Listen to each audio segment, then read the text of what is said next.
தமிழ் தேசிய பேரவையின் மேதின கூட்டம் இன்று யாழ்ப்பாணம் நல்லூர் இளங்கலைஞர் மண்டபத்தில் நடைபெற்றது. நல்லூர் சட்டநாதர் சிவன் ஆலயத்திலிருந்து இளங்கலைஞர் மண்டபம் வரை பேரணி ஒன்றும் முன்னெடுக்கப்பட்டது. நிகழ்வின் தமிழ் கட்சி ஆதரவாளர்கள், தமிழ் தேசிய பற்றாளர்கள், அரசியல் பிரமுகர்கள் உள்ளிட்ட பலர் கலந்து கொண்டிருந்தனர்.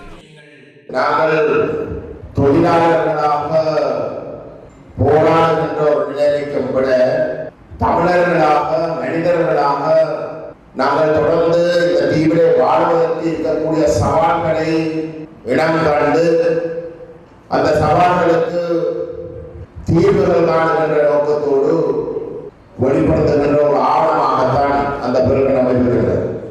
ஆனால் துரதிர்ஷ்டம் என்னவென்றால் இந்த இலங்கை தீவு பிரித்தானியர்களிலிருந்து சுதந்திரம் பெற்று இங்கு வாழுகின்ற மக்களிடம் ஆட்சி அதிகாரம் ஒப்படைக்கப்பட்ட நாளிலே இருந்து அந்த பெருநிலத்திலே தெரிவிக்கப்பட்ட அத்தனை விடயங்களும் கிட்டத்தட்ட 76 வருடங்களுக்கு மேலாக நாங்கள் எடுத்து வருகிறோம்.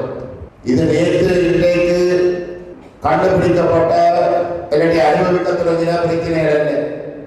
இந்த நாடு சுதந்திரம் பெற்ற என்று சொல்லிக் கொண்டிருக்கின்ற காலத்தில் இருந்து தமிழர்கள், தமிழ் தேச மக்கள் அனுபவிக்கின்ற பிரச்சனை எந்த ஒரு முன்னேற்றமும் இல்லாமல் அந்த 76 வருடங்களுக்கு மேலாக ஒரே